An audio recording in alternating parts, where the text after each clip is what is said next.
Hello students, welcome to my YouTube channel. आज की class में हम डिफरेंशिएशन के कुछ कॉन्सेप्ट्स देखने जा रहे हैं। कॉन्सेप्ट्स इन द सेंस मतलब कि हमारे पास किस किस टाइप के फंक्शंस अक्सर आते हैं, उसको डेरिवेट कैसे करते हैं। तो चलिए आज की क्लास को हम शुरू करते हैं। तो पहला फंक्शन होता है हमारे पास किस टाइप का, x की पावर n। ठीक है, तो जैसे ही हमें कोई फंक्शन मिलता है ना डिफरेंशिएशन में, हमें सबसे पहला काम पता क्या करना होता है।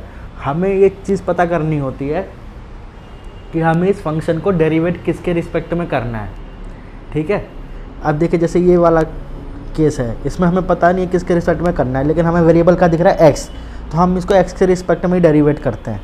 तो देखिए जिसको डेरिवेट करना होता है ना, हम डिफरेंशिएशन क्या करते हैं d।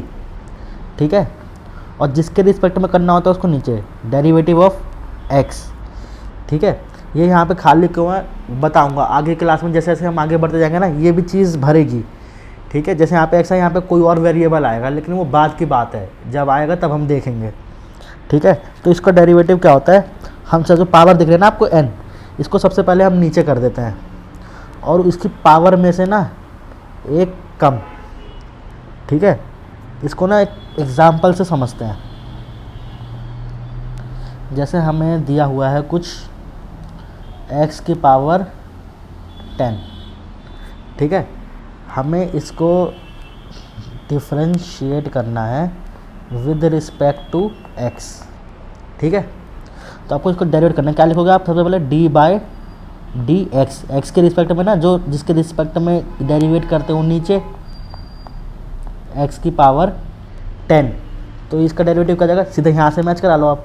10 को क्या करो नीचे, x को ऐसे का ऐसा और पावर में से एक कम, तो यानी 10 माइनस 1, तो कितना हो जाएगा 10x की पावर 9। ठीक है, इसी को थोड़ा सा और बढ़ाते चलते हैं अब। ठीक है, अब मान लीजिए ना ये आपको कुछ ऐसे दे दे, ये दूसरा एग्जांपल है हमारा 5x की पावर 10। अब आपको इसको डेरिवेट करना है, तो d by D x 5x की पावर 10। तो अब आप चलोगे कैसे, देखो जी सबसे पहले मैं आपको एक और कॉन्सेप्ट दूसरा बता देता हूँ। जैसे कांस्टेंट होता है ना हमारे पास k, तो इसको जब हम डेरिवेट करते हैं, मतलब x के रिस्पेक्ट में मान लेते हैं, तो ये ज़ीरो होता है। अब कांस्टेंट मतलब देखो समझ लो होता क्या है, कांस्टेंट मतलब कुछ भी जिसके साथ ना कोई वेरिएबल ना हो।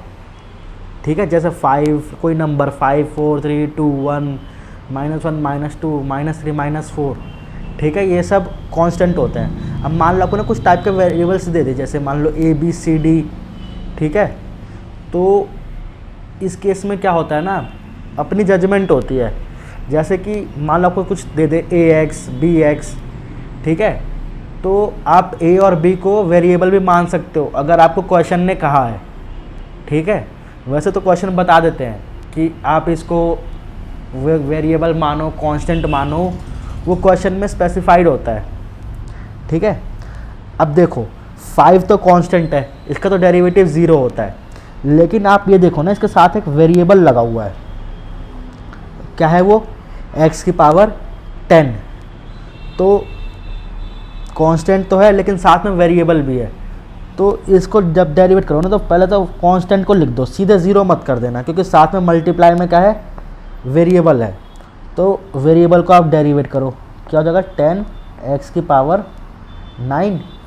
अब मल्टीप्लाई कर दो इसको ऐसे का ऐसा, 50x की पावर 9। कांस्टेंट का तो डेरिवेटिव 0 होता ही है, लेकिन कब, जब उसके साथ कोई वेरिएबल ना लगाओ। ठीक है, अब तीसरा एग्जांपल देखो, इसमें क्या है, सिर्फ 5 लेता हूँ मैं। अब मुझे इसको डेरिवेट करना हो तो कैसे करूँगा, ये तो कांस्टेंट है, कोई वेरिएबल साथ में नहीं, तो इसकी जगह हम क्या लिख देंगे, सीधे सीधे 0। ठीक है, अब हम अपने कुछ ट्रिग्नोमेट्री फंक्शंस पे चलते हैं। जैसे हमारे पास फंक्शन क्या है,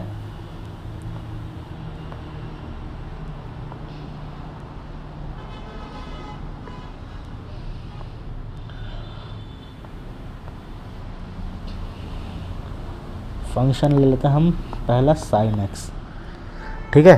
अब हमें इसको एक्स के रिस्पेक्ट में डेरिवेट करना है, तो टी डेरिवेटिव किसके रिस्पेक्ट में, एक्स के रिस्पेक्ट में, फंक्शन क्या है साइन एक्स।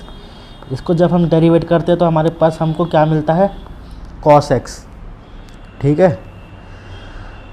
और फोर्थ तुम्हारा फंक्शन ले लेते हैं हम कॉस एक्स। अब हमें इसको डेरिवेट करना है d by d x of cos x. इसका डेरिवेटिव क्या आ जाएगा minus sine x. Fifth function लेते हैं हमारा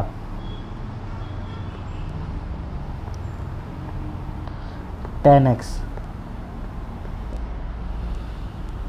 तो जब हम इसको डेरिवेट करते हैं D by D x of ten x, वो क्या जाता है सेक स्क्वायर एक्स, ठीक है। तो ये तो हमारे आज की क्लास का कुछ ये बेसिक कॉन्सेप्ट्स पर हमने डिस्कशन किया कि हम डिफरेंशिएशन करते कैसे हैं, ये काम कैसे करता है। अब हम अपनी अगली क्लास में ये देखते हैं कि इसके रूल्स क्या होते हैं। हमारे पास इसको सॉल्व करने के लिए ना कुछ कुछ रूल्स भी हैं, ठीक है। तो हम अपनी अगली क्लास देखेंगे कि वो रूल्स होते क्या हैं। तो मैं तो ये कहूँगा पहले आप एक बार इसको रिवाइज़ कर ले अगली क्लास देखने के पहले, ठीक है। अगर आपको अगली क्लास अभी देखनी है तो फिर आप अगले वीडियो में देख लें। तो थैंक यू एवरीवन।